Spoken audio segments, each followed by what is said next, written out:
नमस्ते। पीएमसी हिंदी में आप सभी का स्वागत है।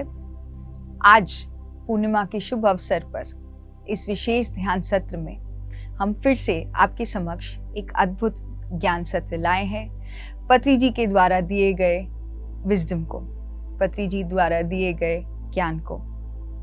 पत्री जी हर साल बुद्ध पौर्णमी में अपने 3 दिन के इस अवसर पर हर दिन सुबह एक बहुत अद्भुत संदेशा देते थे।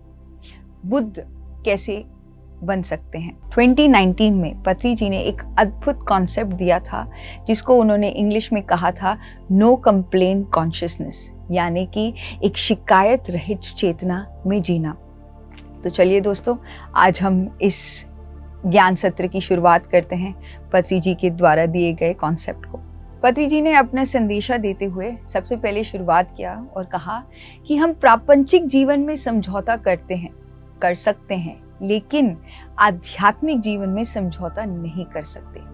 हमें आध्यात्मिक कार्यक्रम में अवश्य भागीदार बनना चाहिए, चाहे उसके लिए हमें कुछ सांसारिक गतिविधियों को छोड़ना भी पड़े।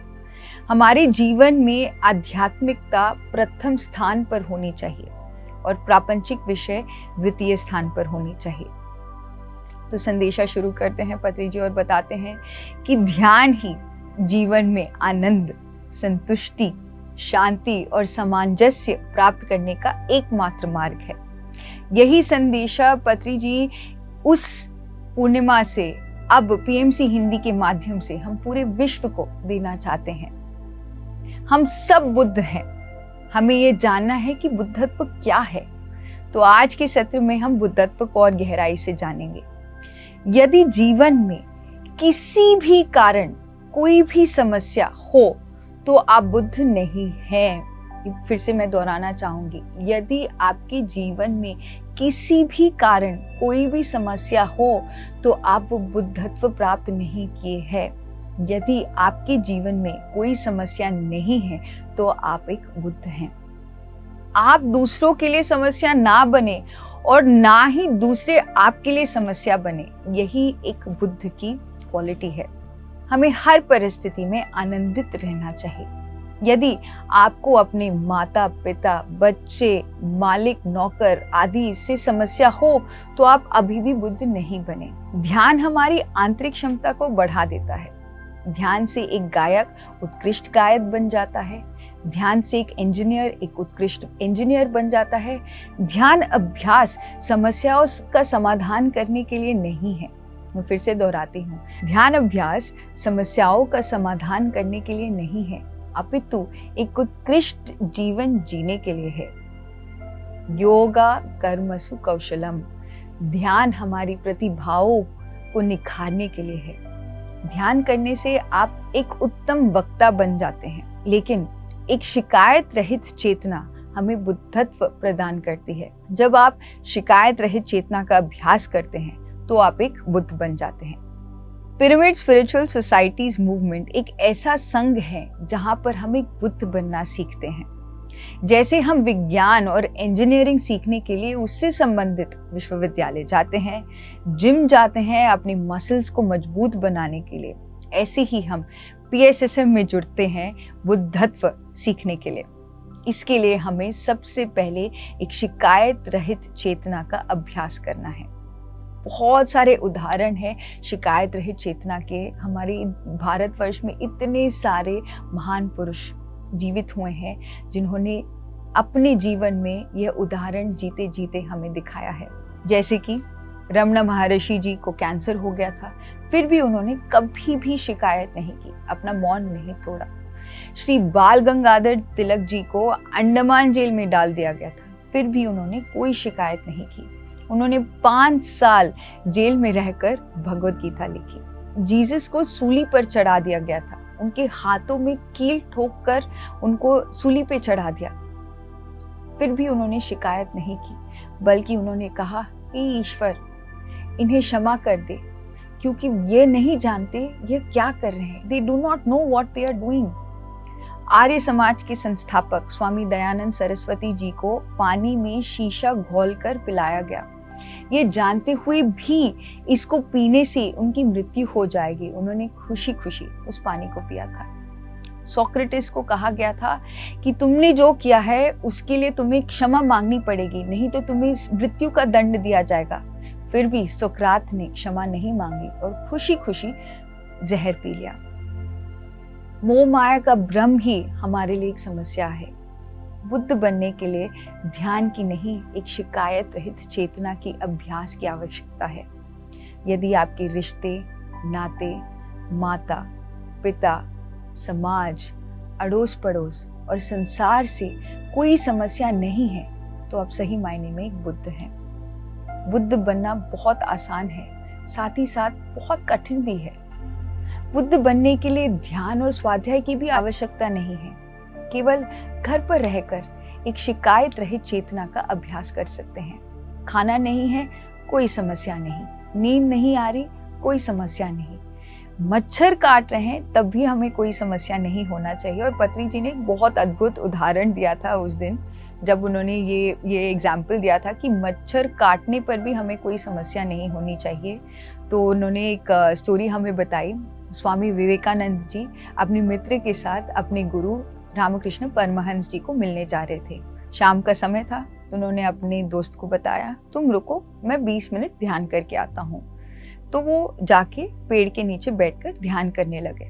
2 घंटे हो गए थे, विवेकानंद जी वापस नहीं आए थे। तो उनके दोस्त उनको ढूंढते ढूंढते गए और उस पेड़ के नीचे पहुंच गए। पेड़ के पहुंचे तो उन्होंने देखा, एक आकृति देखी और उस आकृति के ऊपर एक काला कपड़ा दिखा। उनके दोस्त उनके थोड़े नजदीक गए और पता चला कि वो कपड़ा नहीं था, मच्छरों ने विवेकानंद जी के पूरे शरीर को ढका हुआ था। विवेकानंद जी को मच्छरों से भी कोई समस्या नहीं हुई थी, और हमें अगर एक मच्छर काटता है तो हम परेशान हो जाते हैं। वही हमारे लिए कितना बड़ी समस्या बन जाती है। विवेकानंद जी सही मायने में एक बुद्ध थे। हमें अपनी छोटी छोटी मूर्खतापूर्ण बातों के लिए रोते रहते हैं, लेकिन एक शिकायत रहित चेतना का अभ्यास करने से ही हम सही मायने में एक बुद्ध बन सकते हैं। वास्तव में धरती पर कोई समस्या है ही नहीं। जब आप सोचते हैं कि ये मेरे लिए एक बहुत बड़ी समस्या है, तो वो आपके लिए एक बड़ी समस्या बन जाती है। यद भावम तद भवते। पति जी अक्सर ये कहते थे कि मेरे लिए कोई समस्या है ही नहीं, मुझे कोई भी चीज समस्या दिखती ही नहीं है, क्योंकि पति जी एक बुद्ध थे। अक्सर लोग जब अपने 40 दिन की ध्यान यात्रा समापन करते हैं, वो कहते हैं अभी भी मेरा मन मेरे नियंत्रण में नहीं आया। पत्री सर अक्सर ये भी कहते थे 40 साल के बाद भी यदि आप ध्यान करते हैं और तब भी अगर आपका मन आपके नियंत्रण में नहीं आता, आप अपने मन को नहीं कंट्रोल कर पाते, तब भी कोई समस्या नहीं होनी चाहिए।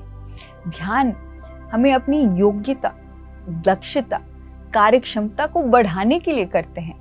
स्वाध्याय हम अपनी बुद्धि को निखारने के लिए करते हैं। बुद्ध बनने के लिए हमें केवल एक शिकायत रहित चेतना का अभ्यास करना है।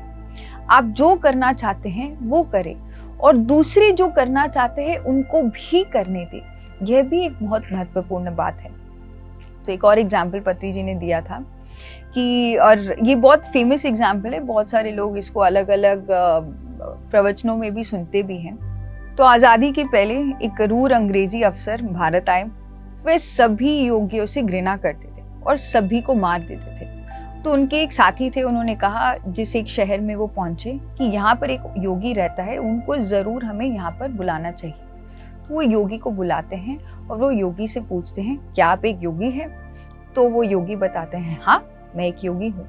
तो ये कहते ही अंग्रेजी अफसर ने अपनी तलवार निकालकर योगी के बाजू को काट दिया।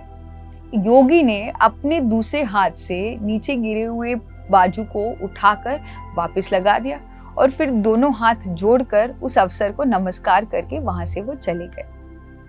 दोस्तों, यही है भारत, एक योगियों की भूमि। यहाँ पर शिकायत रहित चेतना के अनेक उदाहरण हैं। एक और उदाहरण के माध्यम से बहुत डीप कॉन्सेप्ट को समझ सकते हैं। संत राघवेंद्र स्वामी जी को हैदराबाद के नवाब ने अपमानित करने के लिए अपने दरबार में बुलाया। नवाब ने कहा कि मैं आपको भेंट देना चाहता हूँ। नवाब ने मांस के टुकड़ों से भरे पूरे थाली को कपड़े से ढक दिया था। जब राघवेंद्र स्वामी जी ने उस ढके हुए थाली को जब थाली से कपड़ा निकाला तो उन्होंने देखा, सभी लोगों ने आसपास देखा कि वह मांस फलों से परिवर्तित हो गया था। उनके लिए कोई समस्या ही नहीं थी। ये भारत है, यहाँ चिंता रहित चेतना हर जगह जागृत है। हमें पत्री जी शिकायत रहित चेतना का एक और एग्जाम्पल भी बताते हैं, और ये एक अद्भुत एग्जाम्पल है भीष्म पितामह का। भीष्म पितामह अंपशय्या में तीरों के शैया पर भी लेटकर भी उन्होंने शिकायत रहित चेतना का अभ्यास किया है। हम अपने घर में एक आरामदायक बिस्तर पर लेटे हुए भी एक दूसरे की शिकायत करते रहते हैं। हम एक भीष्म पितामह, राघवेंद्र स्वामी और उन सभी योग की तरह क्यों नहीं बनते? यही बार बार हमें पत्री जी ने चिंतन करने के लिए कहा है। जब तक हम बुद्ध नहीं बनेंगे, हमें बार बार धरती पे जन्म लेते ही रहना पड़ेगा। एक बार हम बुद्ध बन जाएंगे, उसके पश्चात हम बार बार फिर से धरती पे आएंगे दूसरों को बुद्ध बनाने के लिए, और दूसरों को बुद्ध बनते हुए देखकर हम बहुत आनंदित होंगे, जैसे पत्री जी ने अपने जीवन का उद्देश्य ये बनाया है। जिस प्रकार अभ्यास के बिना एक संगीतकार या गायक नहीं बन सकते हैं, ठीक उसी प्रकार एक शिकायत रहित चेतना के अभ्यास के बिना हम बुद्ध नहीं बन सकते। हमें शिकायत रहित चेतना का अभ्यास करना है और दूसरों को भी ये सिखाना है। हम स्वयं बुद्ध बने और दूसरों को भी बुद्ध बनने की मदद करें, यही हमारे जीवन का उद्देश्य रहे। अक्सर नए ध्यानी लोग आके कहते हैं, हम ध्यान कर रहे हैं बट मुझे कोई अनुभव नहीं हो रहा है।